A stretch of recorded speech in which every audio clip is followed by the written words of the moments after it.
when they come home. Whether you support this unjust war or not, please support your United States veterans. Thank you very much.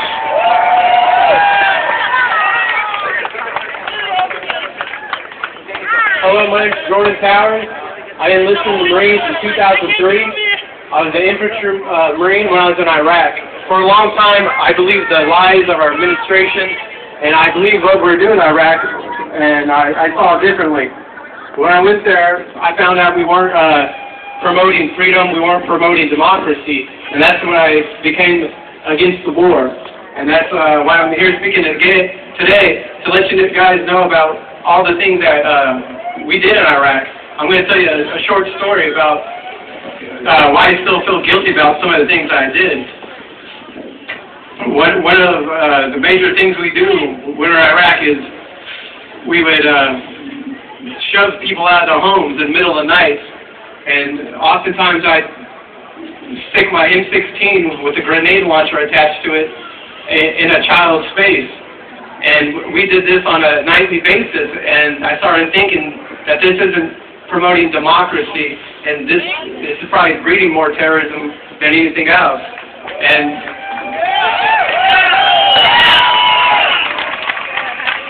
And that's what brings me here today, to show that story. And there was another event when I was in Iraq that got me questioning the war even more. I was sent to the oil pipelines to defend, protect the oil, and I kind of thought that was strange. I was like, why are we there protecting oil? It's not our oil. For 3 months, the battalion I was part of, we had no Marines casualties. No Marines died for 3 months until we started protecting the oil pipeline. And once we started protecting the oil pipelines, Marines started to die, and we started taking casualties. And that's something that I have a lot of guilt for a lot of things I did there, because we weren't spreading, like I said, freedom and democracy. Okay. And another reason why I became against the war while I was there, every day when we were patrolling the streets, we'd have young children run up to us and ask us for candy or food. And my initial reaction was to give them some candy and food and help the Iraqi children out. But when we were there, we were afraid of them. We didn't know what they were going to do to us, if they were going to throw a grenade at us. And we had this fear in us. So we hit the kids a lot of times. I'm guilty of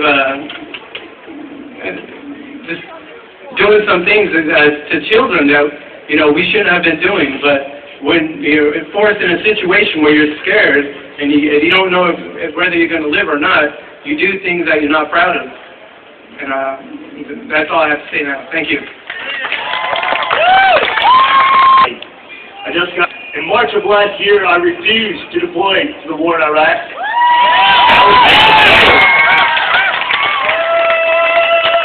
I'd like to let everybody know that most troops are against this war. And it doesn't matter what Obama says. You have a residual force in Iraq, and there's still going to be troops there. So the Iraqi insurgents are still going to be attacking them. So therefore, they are combat troops. It doesn't matter what you call them. Iraq Veterans Against the War, in case you don't know, has 3 points of unity. One is complete withdrawal of all U.S. forces and contractors from Iraq. The second is full reparations to the Iraqi people for damage done to their country. The third is full, adequate benefits to returning veterans, including mental health care.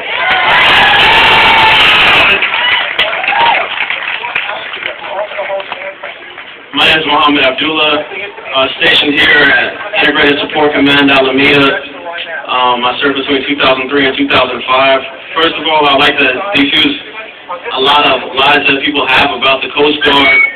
The Coast Guard is actively involved in the war. They actually patrol the Tigris and Euphrates rivers in Iraq, so they're physically on the ground as well, patrolling Baghdad. We had our anti-terrorism task forces from Alameda in the U.S. Coast Guard patrolling on the ground in Baghdad. So a lot of people think that the Coast Guard is just patrolling the U.S. coast. It's not true. But, you know, why I'm here today, personally, you know, I'm a Muslim and I enlisted in the military after 9/11. I suffered a lot of harassment and discrimination while I was in the military. One incident that I had while I was in the military is I remember I was confined to the military base, and my ex-wife then, she called me and said that she was smelling gas in my apartment. We called 911 from my military base, and then when the fire department got there, noticed that somebody had tampered with the gas lines inside of my house. Prior to that happening, I had already been under surveillance by United States Coast Guard, Intelligence Service, CGIS. There was an incident on November 11, 2004, where there were 4 vehicles of CGIS agents that actually followed me to my place of religious worship. I was also interrogated for over 7 hours by CGIS right before I was taken to an NJP and kicked out of the military. I was asked questions like, am I a member of Al-Qaeda? Am I a sleeper agent? What do I think about bin Laden? I remember when they asked me what I think about bin Laden, I told them to go ask Bush, because Bush actually knows him, and I don't know him. So, you know, as of right now, I'm 100% rated for disabilities that I incurred while I was in the military, but I never deployed, just due to the treatment that I faced here, as well as being exposed to hazardous chemicals and toxins. But, you know, just thank everybody for supporting the veterans. Ladies and gentlemen, as we close our comments on behalf of the veterans, we thank you for coming out. We'd like to thank the Answer Coalition for organizing this rally. We appreciate you taking time